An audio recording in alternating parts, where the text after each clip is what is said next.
Hello, আসসালামু আলাইকুম। Welcome to Noor kitchen and Noor world. আমি আজকে আপনাদের সাথে শেয়ার করব কিছু গল্প। এই যে দেখতে পাচ্ছেন আমি এখানে কাঁচামরিচ একটু তেলে ভেজে নিয়েছি, আর এখানে শুকনা মরিচ টেলে নিয়েছি।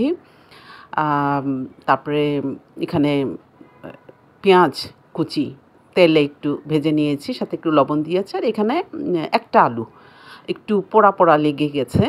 আসলে আমি চেয়েছিলামও একটু পোড়া লাগুক, কারণ এটা একটা ভর্তা হবে। তবে আলুর পরিমাণ কম, পেঁয়াজ রসুন বা মরিচের পরিমাণটা বেশি। লেবুটা আপনি ইচ্ছা হলে দিলেও দিতে পারেন, না দিলেও না দিতে পারেন, এটা আপনার রুচির ওপর। তো চলুন আমি কিভাবে ছোটো ছোটোভাবে ধারণ করলাম, আমি আসলে এটা কী বানাচ্ছি, কিসের সাথে খাওয়া যেতে পারে। এখানে আমি প্রথমে কিছু শুকনা মরিচ ভালো করে ভিজা কাপড় দিয়ে ধুয়ে একটু রোদে শুকিয়ে নিলাম। তো এটা আপনারা একটু গ্যাস করুন। এটার নামটা হচ্ছে পানি ভাত বা পান্তা ভাত।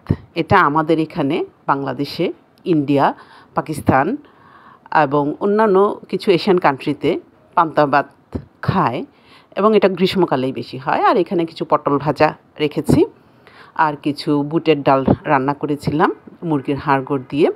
এগুলো আজকে এই পান্তা ভাত দিয়ে খাওয়া হবে। আমি দেখেছি পাঞ্জাবের একটা ভিডিওতে ওই ওই একজন ব্লগারের ভিডিও ছিল। তারা পাঞ্জাবের, তারা এটাকে বলছে পান্তা ভাত বলছে না, এরা ওইটাকে বলছে সম্ভবত, নামটা এই মুহূর্তে ভুলে গেছি।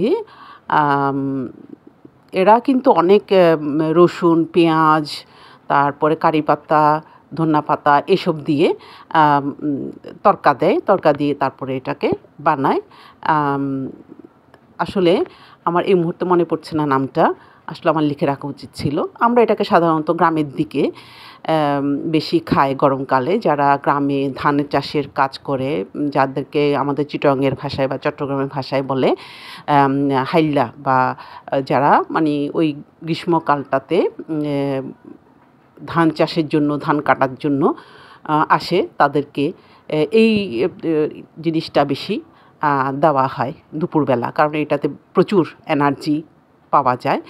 এখন এই কাঁচামরিচ, শুকনা মরিচ, সাথে অল্প আলু, রসুন ভাজা বা পেঁয়াজ ভাজা পরিমাণটা একটু বেশি দিয়ে এটাকে বলে আসলে মরিচ ভর্তা দেয়। আমি একটু সাথে আলু পোড়া পোড়া করে দিয়েছি।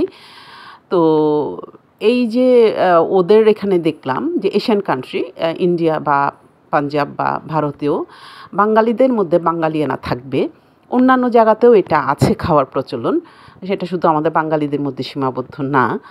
তো এটা আমরা এতটা বেশি রিচ খাবারে নেই না, যেমন তেল খুব একটা ব্যবহার করি না। ওরা কিন্তু আবার তেল দিয়ে, পাঁচফোড়ন দিয়ে করে। এখানে আমি মোটামুটি সব উপকরণগুলো একসাথে করে মেখে রাখছি। বাচ্চারা খাবে কিনা জানি না। আমি আজকে খাবো, অনেক দিন পর ইচ্ছে হলো যে আমি এভাবে একটু অনেক দিন পর খাবো। খাওয়া হয় না, মনে হয় আমি আজকে প্রায় 30 বছর বিবাহিত জীবনে এভাবে পানি ভাত খাইনি। খুব ইচ্ছা হলো আজকে, বানালাম, দেখি বাচ্চারা খায় কি না। হয়তো খেতেও পারে, পছন্দ হতেও পারে। নতুন করে হঠাৎ একটা আইটেম বানালে এরা পছন্দ করে, খায়। সো এটা কিন্তু আমি একটা ব্লগে দেখেছি, কোরিয়ানরাও এটা খায় পানি ভাত। এরা সাধারণত মুরগির ঝোল, আলু এসব দিয়ে করে। তো আমাদের পদ্ধতিটা কেমন লাগলো জানাবেন।